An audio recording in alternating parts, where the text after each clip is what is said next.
ไทยลาวซาบซึ้งทั้งประเทศภารกิจกู้ภัยจากประเทศไทยช่วย1ชีวิตแรกออกมาจากถ้ำได้สำเร็จกลายเป็นข่าวโด่งดังอีกเต็มครั้งหนึ่งทุกคนกับภารกิจที่สุดหินโคตรยากของกู้ภัยจากประเทศไทยและก็ต่างประเทศ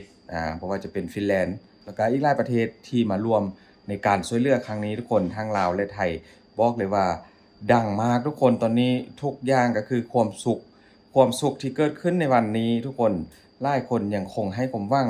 ว่าทาง6จะออกมาจากถ้ำใดหรือบ่เพราะว่าตอนนี้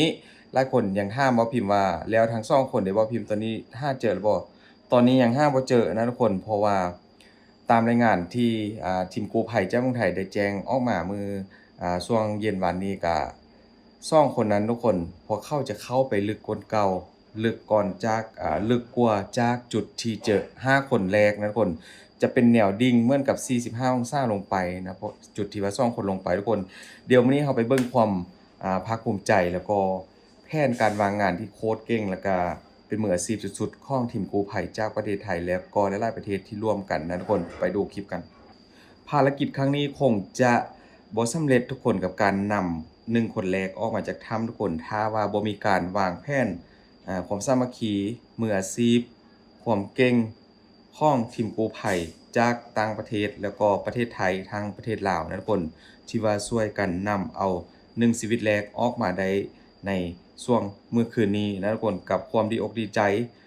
ก่อนที่จะเข้าไปได้ทุกคนเดี๋ยวเรามาดูไทม์ไลน์ที่มีการวางแผนกันรอบคอบทุกคนตั้งแต่เริ่มมุดจากปากถ้ำนะนี่ก็เป็นคุณพี่เก่งหรือว่าเก่งการ์ดหัวหน้าสมาคมที่ว่าโค้ชเก่งของประเทศไทย ที่เพิ่นได้มาร่วมภารกิจสำคัญตอนนี้ก็ถือว่าอาจจะเป็นภารกิจระดับโลกไปแล้วแหละทุกคนเพราะว่าทั่วโลกกำลังจับตามองกันอยู่ว่าการช่วยเหลือครั้งนี้จะประสบผลสำเร็จใดทั้ง7ออกมาหรือบ่ทุกคนยังไงก็แล้วแต่เราก็ต้องได้เอาใจช่วยนะทุกคนเพราะว่ามันบ่ได้ยากมันบ่ได้ง่ายเลยทุกคนมันยากมากทุกคนนี่ดูจากจุดที่หลายคนได้เห็นแล้วแหละว่าซองมุดแต่ละซองแต่ละจุดเข้าไปของถ้ำนั้นมันแคบที่สุดทุกคนมาดูวิธีที่ว่าคนแรกที่ออกจากถ้ำทุกคนเข้าได้ใส่เครื่องดำน้ำนะก็คือได้รับการซ่อนแบบเร่งด่วนกันเลยก็คือน้องมืดนะน้องมืดที่ว่าออกมาเมื่อคืนนี้ทุกคนเข้ากับใส่เครื่องดำน้ำที่ทีมกู้ภัยได้มอบให้แล้วก็มีการรีบฝึกให้รู้จักไซแบบเร่งด่วนแล้วก็ดำน้ำออกมาประมาณ30เมตรทุกคนถือว่าเก่งนะน้องคนนี้เก่ง อาจจะเป็นเพราะอายุได้แหละทุกคนเพราะว่าน้องคนนี้น้องมืดนี่อายุเพียงแค่23เอง23ก็ยังเป็นวัยรุ่นสุขภาพร่างกายก็ยังแข็งแรงอยู่นะทุกคนก็เลยว่าออกมาได้ก่อนคนอื่นน้องก็เดินเองได้นะขึ้นมาจากปากถ้ำปล่องถ้ำก็ถือว่าเดินเองได้นี่กำลังจากที่ออกมาจากการดำน้ำเมื่อกี้ทุกคนนะผ่านจุดที่ว่ายากที่สุดก็คือจุดที่ว่ามีการดำนั่นแหละน้องมืดมันก็คานออกมาจากรูถ้ำทุกคน จะมีทีมงานมารอรับอยู่ที่ห้องโถงนะคนซึ่งว่าเป็นห้องโถงขนาดใหญ่ที่ทีมงานเมืองกู้ภัยไทยที่ได้พักเป็นจุดพักเก็บอุปกรณ์อยู่ในห้องโถงจุดนี้เลยทุกคนน้องมืนก็ออกมาแล้วทุกคนก็น้องก็มีอาการแบบมึนๆงงๆนะเพราะว่ายังคงจะเบ้อแหละเพราะว่าติดอยู่นานทุกคนพอได้มาเจอหลายคนที่แบบบ่ได้หูหน้าหูตาจากทั่วโลกสิมาช่วยก็ถือว่าน้องก็อาจจะมีความอ่า กังวลแบบวิตกหั้นนะทุกคนตื่นตระหนก เพราะว่ามันแปลกหูแปลกตาบ่เคยเห็นนี่ทุกคนบอกสีหน้าก็แบบงงๆนี่ก็นี่ก็คือคนแรกที่ว่าผ่านออกมาจากจุดที่หลายคนคิดว่าอาจจะเป็นไปได้ยากทุกคนก็คือผ่านมาแล้วนะก็คือน้องมือนี่แหละแต่ว่าอาการของน้องก็ถือว่าสุขภาพแข็งแรงดีทุกคนเพียงแค่ได้รับบาดเจ็บจากแผลอาจจะเป็นนิ้วมือแล้วก็ตรงสะโพกนะทุกคนเพราะว่า อาจจะอยู่ถ้ำนานแล้วก็อาจจะเกิดแผลกดทับแผลอย่างนี้แหละกู้ภัยก็คอยประคับประคอง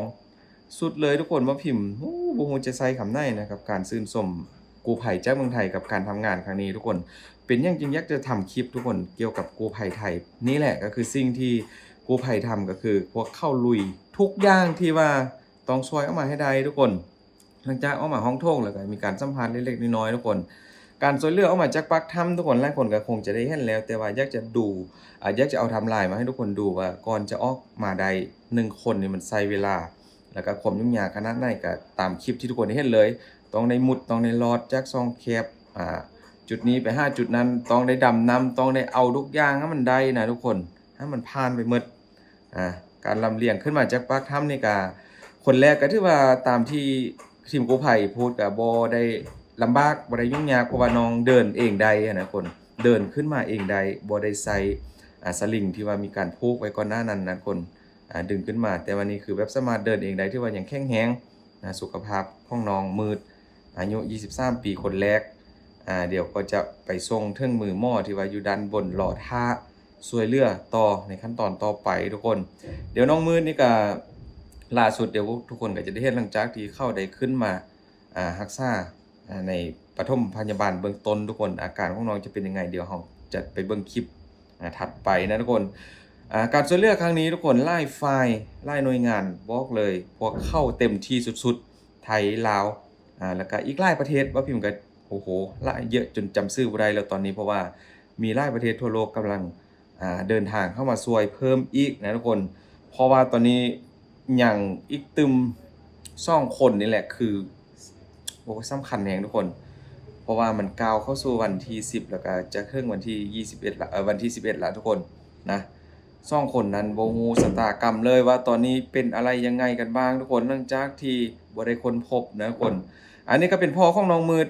หลังจากที่รู้ว่าลูกชายของตัวเองนะขึ้นมาก่อนเป็นคนแรกคุณพ่อก็อยู่บริเวณนั้นแล้วฮู้ว่าลูกขึ้นมาแล้วก็รีบเดินมาให้กำลังใจพอถึงมือหม้อก็คุณพ่อก็บอกว่าบ่ต้องตกใจบ่ต้องย้านบ่ต้องกลัวตอนนี้ลูกรอดแล้วนะคุณพ่อมาให้กำลังใจทุกคนนี่ท่านหมอมันก็รีบช่วยเหลือทันทีนะถอดเสื้อผ้าออกแล้วก็ใส่ฝอยห่อตัวตรวจทุกอย่างของร่างกายนี่หลังจากที่เริ่มฟื้นขึ้นมาแล้วทุกคนน้องก็สามารถหงอหัวขึ้นมาได้นะเก่งไล่กับน้องมืดคนนี้คนแรกที่ว่าออกจากถ้ำทุกคนหลังจากนั้นก็กู้ภัยก็เริ่มทยอยออกมาจากถ้ำทุกคนช่วงเกือบกลางดึกกันเลยเพราะว่าแผนต่อไปก็คือต้องได้ประเมินต้องได้ประเมินอาการ4คนที่เหลือก่อนว่าจะออกมาได้ไงเพราะว่ายังบางคนก็ยังแบบมีอาการป่วยแล้วก็อ่อนเพลียอยู่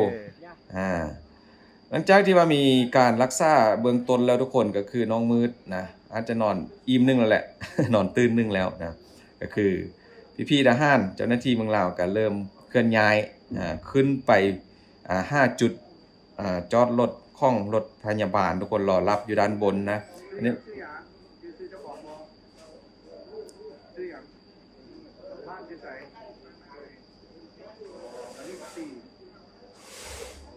นี่ก็บทสัมภาษณ์เล็กๆน้อยๆทุกคนกับทีมกู้ภัยเพิ่นถามว่าน้องชื่ออะไรน้องก็จำได้หมดนะอายุกี่ปีก็จำได้ถือว่าผมจำอย่างดีหมดทุกอย่างนะทุกคนเพราะว่าติดอยู่ในความมืดมาโอ้ยไม่รู้ว่าความทุกข์ความลำบากนะทุกคนสภาพจิตใจแล้วก็มีการเคลื่อนย้ายทุกคนโดยพี่ทหารเจ้าหน้าที่เมืองลาวนะคนน้องช่วยกันยกขึ้นภูไปจุดที่รถพยาบาลรอท่ารับเพราะว่าเมื่อคืนนี้ก็หลังจากรักษาพยาบาลเบื้องต้นแล้วก็เอาไป5รถเลยทุกคนไปส่งโรงพยาบาลในเมื่อคืนนี้อันนี้ก็ทีมกู้ภัยจากเมืองไทยทุกคนนะทีมของพี่ปอนคุณปอนเขาก็ได้ลงมาจากภูเข้านะถ้ำเพื่อจะมาพักอยู่ด้านล่างเพราะว่าเมื่อคืนนี้ก็ฝนตกแหงทุกคนนอนบ่ได้ก็ต้องได้ลงมาอย่างด่วนเพราะว่าต้องพักผ่อนให้มันเต็มอิ่มให้มันเพียงพอเพราะว่าวันนี้ก็ยังปฏิบัติหน้าที่กันแบบบ่ได้หยุดกันบ่ได้พักกันทุกคนคลิปที่ว่ากันถ้าว่าบ่เห็นดังแบบนี้ทุกคนก็คงจะบ่ฮู้ว่าความสำเร็จนั้นมันเป็นยังไงนะทุกคนนี่ก็คือการประสานงานการร่วมมือการจับมือกันทุกฝ่ายไทยลาวต่างประเทศแล้วก็หลายๆคนกับขั้นตอนการวางแผนที่รอบคอบนะทุกคนการฝึกซ้อมการลำเลียงทุกอย่างต้องได้มีขั้นมีตอนนี่ช่วยกันทุ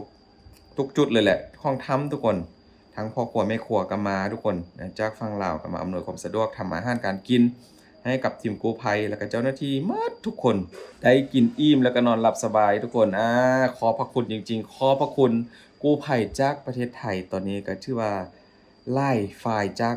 ทั่วโลกก็กำลังจับตามองว่าในการช่วยเหลือทั้ง7ชีวิตออกมาทุกคนตอนนี้เอา4ชีวิตออกมาก่อนเพราะว่าพวกเขาก็อ่อนเพลียเต็มที่แล้ว เหลืออีก2ก็ต้องทำการค้นหาต่อนะทุกคนขอบคุณหลายๆทุกคนขอบคุณประเทศไทยขอบคุณเจ้าหน้าที่เก่งๆของเมืองไทยแล้วก็ของทางการลาวแล้วก็หลายๆฝ่ายนะทั้งคุณมิงโกะแล้วก็นักดำน้ำจากเมืองไทยกับพี่เบนแล้วก็เจ้าหน้าที่กู้ภัยที่ว่าเดินทางมาใหม่นะทุกคนขอบคุณจริงๆที่ช่วยประเทศลาวที่ช่วยคนลาวออกมาจากความทุกข์ในครั้งนี้ทุกคนเจอกันคลิปต่อไปทุกคนขอบคุณหลายๆเด้อ